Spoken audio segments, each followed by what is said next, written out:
Hey, we just pulled up to Terminix here in Westport. We're getting ready to go meet with Matt, so come on in.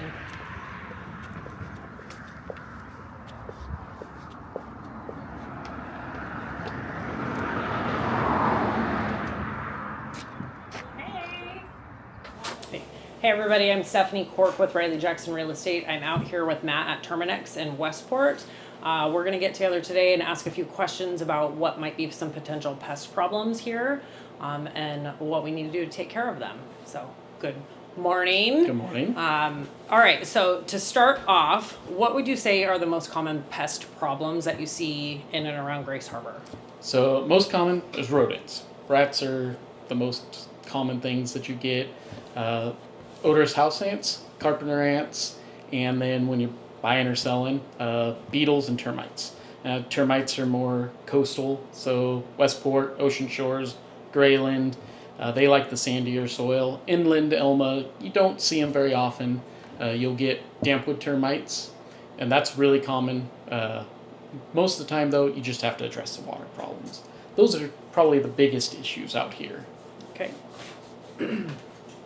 Are there any certain seasons that you tend to see more active or problematic pests? Spring is probably the biggest seasons for most pests because you're going to get the odorous house ants, which are sugar ants. They love coming out when it starts warming up. In fact, right now, our weather's been pretty warm, so we get a lot of those. Carpenter ants are also spring to early summer. Rodents are year-round. Rats are pretty predominant in Grace Harbor County, Pacific County as well. That's my biggest call this time of year, the winter. And then roaches are year-round as well. We have the perfect climate. They like warm areas, but we keep our homes warm pretty much year-round. So those are the biggest moist, things. So, yeah. Okay. So mostly, like the ants and the beetles are living dormant through our colder seasons. Yeah, they like it when it warms up. So winter, usually we don't get a lot of calls. I will say that our winters have been more mild. So the odorous house ants we've gotten calls in the winter where in the past we haven't had them. Okay. Sometimes it's more of being tricked out of their hibernation. Beetles are something that we don't see because they live in the wood. But usually the spring, summer is when they're warm out and they start coming out of the wood after they've matured. Those are the biggest common things that you're going to see when you buy or sell a house out here too. And so I know growing up around here that the sugar ants, the little tiny black ones, those are super common. Mm-hmm. Where do they live? Are they ground dwelling? Do they live? They live outside, generally in the soil. They're nomadic ants. Okay. They will pick up a whole colony and move to another location. Most of the time when they come into our home, it's a moisture issue. Mm-hmm. Okay. A lot of people think, hey, you got sugar, you got food everywhere. Right. It's more moisture. So older homes, mobile homes are susceptible because they've got more moisture. But they follow our plumbing lines and build colonies inside our wall voids. And one colony will split. They're polygenic, so they have multiple queens and they can have multiple colonies. And the big problem is most of the time we just people will spray stuff on the counter and put out little taro ant traps, and it'll be a temporary reprieve. Each year that you don't address that problem, those colonies get larger and larger, and then year 3 or 4, you'll have them everywhere. Taking care of moisture issues, bad windows, water damaged wood, things like that will help prevent them. I'm a big proponent of dehumidifiers. Okay. They help prevent a lot of moisture problems that these ants and other bugs come for, but the sugar ants are the biggest problem, and it's one of the hardest things to take care of. They're almost as bad as roaches. Yeah. So if I was going to put a dehumidifier in my home, would you suggest it's like in the living spaces, or are we talking attic space, crawl space, all of the spaces? Your living spaces, depending on square footage. If you I have a 1,800 square foot home, and I run 2 dehumidifiers. I have one in the living room, and I have one that will move to the different bedrooms to make sure that most of the moisture is taken care of. Some people, they are expensive, but it is probably one of the best investments I think you can make for your home out here, especially on the coast. Yeah, definitely. So another question that I have is, do you or how do you see pest issues impacting home inspections during real estate transactions? And is there something maybe more that a buyer needs to pay attention to a little bit more than a seller, or vice versa? As a seller is where your real problem is, because you're going to have a home inspection. Most homes out here in Grays Harbor are older, are in stick built, and with that comes the Anabid beetles. Okay. Beetles are probably your biggest thing on the report, and there's very little you can do to prevent them seeing it. Most of the time you're going to see the little pinholes, and on average, most of these houses, they're dead. They're long gone. They don't really reinfest unless there's moisture problems. So taking care of standing water under a home, water damaged wood, making sure you have a vapor barrier. Good insulation can help, because if you bring the humidity or lower the humidity underneath and bring the heat up, those beetles can't survive. But as a seller, your buyer's going to hear wood destroying organism. It sounds scary. Right. And generally, the best thing is, if you do have that, having it treated usually appeases everybody. The other thing on the coastal is termites. An inspector will come in, and it's very little you can do to prevent termites out here. Having pest control can help prevent them, but even then, they can show up. They Right. live in, our biggest problem is subterranean termites on the coast. They live in the soil. They come up and eat, but they can travel underneath a lot of chemical barriers. The other termite is damp wood termite. Those really, the best thing you can do, take care of the damp wood or the water damaged wood, and that gets rid of them. You don't even need pest control for that. But those are probably like the 3 biggest issues that you'll see. Okay, what does treatment of these types of pests look like? Like, how many times do you need to come to a property to truly get an infestation or a problem under control? So beetles are pretty much a one-time treatment. Okay. We use a type of borax. That's the easiest term I can use.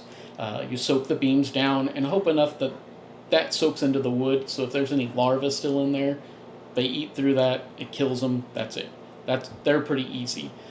Termite prevention, it's really tough. I do a monthly spraying, and even then, they can get under it. Mm-hmm. It's one way to help prevent them. And then rodents are something else that, of course, an inspector is going to come in and see droppings. Right.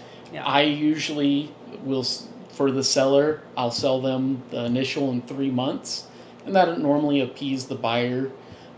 And then if the buyer wants to take over, we just carry over. Rodents, that's a big thing out here too. Yeah. So kind of par for course. yeah. Yeah. Preventative, moisture. Again, almost every insect that we deal with out here, eliminating moisture problems will help prevent any further problems, and most of the time will cover your seller or the buyer being, oh, okay, it's taken care of. Perfect. How would you recommend we as brokers advise our sellers when they're getting ready to put a house on the market? Is there anything that you feel is beneficial if we say, hey, I think you should have Matt come out here and take a peek at things? Or does that really kind of change the outcome of the process? Not really. I generally recommend, because I'll get calls where people are selling it and they have their own inspector come in and look. Yep. And that's fine, but a lot of times you'll have an inspector come in and do the look for the buyer. Yep. And I say wait until they have their inspection. Okay. Because some buyers will understand it's not that big of a deal. Right. But if they do have an inspector come in and say, then we take care of it. I think that being preventative, it's difficult because they're still going to have their own inspector come in. Yeah. You can go ahead and get a jump on the gun. That can help. I mean, vapor barriers, that's probably the biggest thing that most of them are going to call for. And vapor barriers go in line with my work. It helps with moisture problems. Mm-hmm. So if you don't have one, having that done is a good idea. If you want to be proactive, having a pest control come out and even take a look and see if you have evidence of Anabid beetles or termites, it can be beneficial, but I generally try to tell people, wait until you have an inspection and then go from there. Okay. Because you could throw money away that you don't need to. It Yeah. may not be necessary. Yeah. Is there anything specific that you can help people who are not familiar with what to look for what are some of the telltale signs that you might have a problem? So the easiest thing is, if you're not afraid of getting under the crawl space, take a look. You don't even have to crawl very far. Normally, if you just open it, take a look, and you look at the beams, and what it looks like are tons of tiny little pinholes. Like somebody took a needle and just stabbed the wood, and that's evidence of anabid. Now, if it's just the pinholes, they look dark, there's a good possibility it's an old one. If there's fresh sawdust, it's very fine. That is an indication you might have a current infestation. You're going to have it taken care of. Looking for, when you look underneath, looking for droppings on the ground. Insulation being pulled down or falling down is an indication of rodents. Okay. And if you see that, pretty much you're going to, even if it's old evidence, it's probably a good idea to have something done for that. Just to be preventative and to make sure that when the inspection comes in, you can say, oh, I'm already taking care of the rodent problem. Termites are more difficult. You'd have to do a full crawl through, and what you look for is on the foundation or even posts and beams, you look for mud tunnels, and it really looks like a line of dirt that goes up the side of the wall, and that's an indication of subterranean termites. But I mean, as a homeowner, do you want to go doing that, or have somebody else do that? Yeah, definitely. But those are pretty much the three things that anytime you buy or sell is going to be looked for. Okay. Now, talk to me about the issue on the harbor with cockroaches. Cockroaches are huge. Right now, I'd say like the last 5 years, it's really exploded. And I think part of that is places are selling that were sitting for a long time. People are being pushed out into apartments. And as a home buyer, you're going to want to look at not, if you're going to be replacing appliances, not using used appliances. And why is that? Roaches are brought in with appliances. They love the hot water heaters, things like that. And the worst thing is with these roaches, they have a egg sac called a euthica. And they're just these little pills, and each one can have up to about 40 eggs in them. They're protected from most chemicals. They could be stuck in the drawer of a oven or a dishwasher or something, and you'd never even know. You bring that used appliance in, they hatch, and then they go from there. They can reproduce very fast. It only takes them about a month to become sexually reproductive, and once they start doing that, you have many. Yeah. Used appliances are my biggest thing. So if you're buying turn it into a rental and you're replacing the appliances or adding, make sure that if you're getting used, you don't bring them right into your buildings. One of the best things you can do is if you have a storage space and you can bomb it, and that'll let you know if you have dead ones, then maybe don't bring it in right away. Or contact somebody like myself who can let you know, hey, maybe this is no good, don't use it. But it is a huge problem, and with rentals, that's my biggest call, is apartments or homes where they rent out and they have a lot of turnover. That is also something to watch for. Right. And I want to touch back, you had mentioned if you're going to do it yourself. So we hear about all these DIY recipes online. You can put together essential oils and this and that, borax, whatnot. Are any of them truly effective?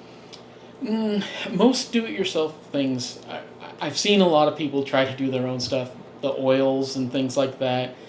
They are repellents. They can give you a temporary reprieve for ants. In fact, I like to recommend Mrs. Meyer's cleaning products. And the reason I do is it has clove oil, and clove oil is used in pest control. But it's not meant to be just spraying directly on the ants. The real thing is you want the ants to take product back to the colony. So the ant stations are some of the best. We drill and inject the walls, but spraying directly on the critters, insects, roaches, ants, anything like that, that will give you a temporary fix because you're killing them directly, but you're not killing the source. The one thing for rodents I get all the time, use Irish Spring around your house. I have videos, I have pictures of rats eating Irish Spring. Ew. It doesn't work. The plugins, they do not work. They'll give you maybe a week and then they get used to it. Insects, rodents, they become used to it, and it's ineffective. Okay. It's a big waste of time. Borax is a good treatment. In fact, most ant stations, they use borax mixed with sugar and water, but there is a certain level of mixture that you want. Mix it too high, it doesn't go back to the nest, so you still end up having a problem. That's why I recommend using the pre-measured stations. Okay. If it gets to the point, though, where every spring they get worse or worse and they're all over the place, it should be time to call somebody. Okay. Catching it early helps. Our weather biggest is moisture, rain, and that's the biggest issue. Keeping things dry and clean will help with everything. And preventative measures, That's the if biggest. if a homeowner wanted to set up an account with you to do preventative measures, how frequently do you typically come to somebody's house, and what are you preventing from coming by? So I do it on a monthly basis. We do a monthly spray around the perimeter of the home, but it covers you for the full month. So if we need to do inside treatments or there's a hornet's nest, something else, we don't charge for callbacks. Okay. I do it on a monthly because I like setting up the fact that I have a technician there on a set day. You expect that person there within the day, and you get a better service that way. Okay. It's preventative with the spraying around, helps prevent spiders, ants, things like that. Now, we can't stop everything from coming in. Right. I like to use the term reasonable expectations. Yeah. I don't have chemicals like DDT anymore, where one spray would cover you for the year. And with the rodent control, we also do it as a monthly. I try to tie the spraying in with the rodent control.